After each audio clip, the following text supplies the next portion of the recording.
Desa Tanarara merupakan sebuah desa di Kecamatan Loli, Kabupaten Sumba Barat, Provinsi Nusa Tenggara Timur.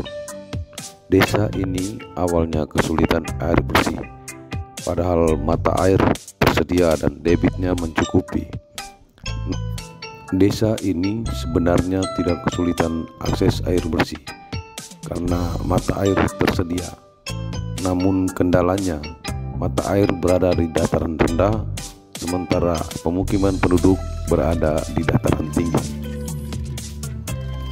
Saban hari, para perempuan dan anak-anak harus menempuh perjalanan 500 meter hingga 2 km sekali jalan untuk mengambil air di sumber mata air yang berada tidak jauh dari kantor desa. Dalam sehari, mereka harus 6 kali bolak-balik dari rumah ke mata air agar bisa mendapatkan air bersih untuk memenuhi kebutuhan keluarga.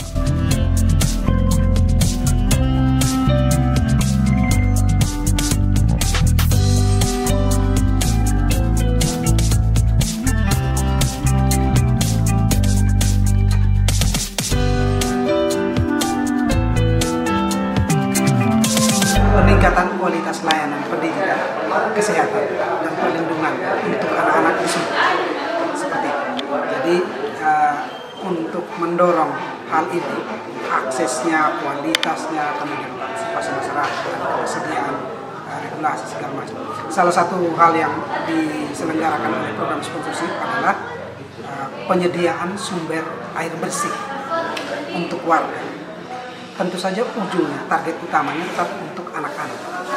Nah, latar belakang Desa Tanarara, ada beberapa hal yang program sponsorship perhatikan pada saat itu, sebelum program airnya diadakan.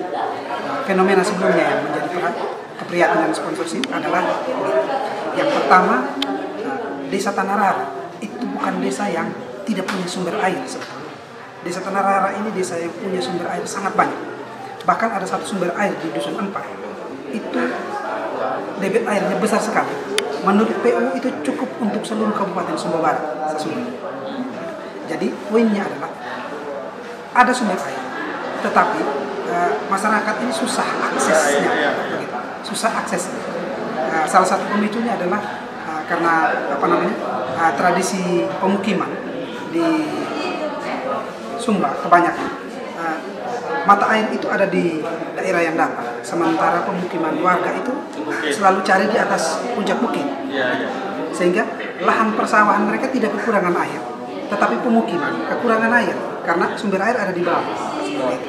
Nah, kemudian hal yang kedua yang menjadi keprihatinan sponsorship adalah Desa Tanarara itu punya beberapa sekolah yang dampingan sedikit. Dan ada puskesmas. Hal yang sangat menonjol adalah tidak tersedia air bersih di sekolah-sekolah. Dan di puskesmas sendiri, puskesmas Tanarara ini membawahi 7 desa. Selain Tanarara masih ada 7 desa lain yang membutuhkan layanan di sini di puskesmas. Berdasarkan laporan dari Ibu Kapus, Ibu Kepala Puskesmas Tanarara, kebutuhan hanya untuk sal ibu bersalin saja, satu sal saja, hanya untuk ibu bersalin. Itu mereka membutuhkan sampai dengan 15.000 liter air setiap hari. Mata air terdekat itu mata air yang ada di belakang kantor desa ini, dekat sekali. Tetapi puskesmas untuk menjangkau ini tidak ada akses ke situ. Jadi setiap bulan sebelum proyek air ini diadakan, puskesmas harus membeli air sendiri setiap bulan. Untuk kami itu nanggung karena sebetulnya mata airnya ada. Desa Tanarara ini adalah desa yang salah satunya sebelum adanya kegiatan air ini termasuk desa yang kesulitan air bersih. Begitu.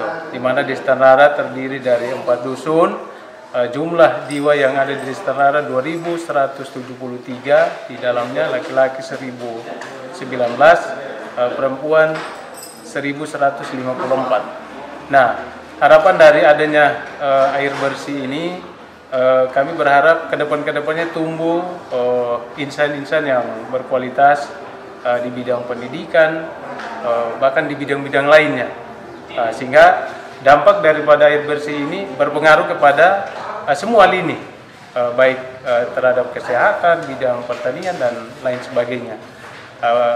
Perlu kami sampaikan bahwa dengan adanya leding ini, ada beberapa warga kami yang memanfaatkan untuk bikin bedengan sayur, kolam ikan untuk kebutuhan rumah tangga, dan ada beberapa juga yang bisa memanfaatkan untuk kebutuhan meningkatkan ekonomi keluarga. Jadi mungkin itu beberapa hal yang kami sampaikan terkait dengan kehadiran air pipa ini yang dibantu oleh saudara kita dari SAFE.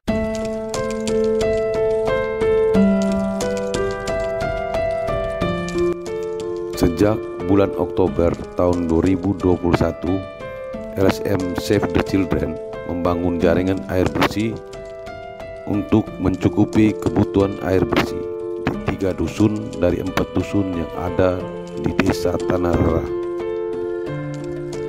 1 dusun lagi masih belum dibangun jaringan air bersih karena jaraknya sangat jauh dan dana tidak mencukupi. Pihak desa sudah berencana untuk meneruskan pembangunan jaringan air bersih ke dusun tersebut, dan Save the Children pun bersedia untuk membantu menyusun perencanaan untuk bisa membangun jaringan air bersih di 1 dusun tersebut. Adanya air bersih bukan saja membuat warga yang tinggal di pemukiman tidak kesulitan air bersih, namun sekolah dan puskesmas yang selama ini juga harus kesulitan air bersih, bahkan membeli dari mobil tangki seharga 130.000 hingga 150.000 untuk 1 tangki ukuran 5.000 liter, kini tidak harus membeli air lagi.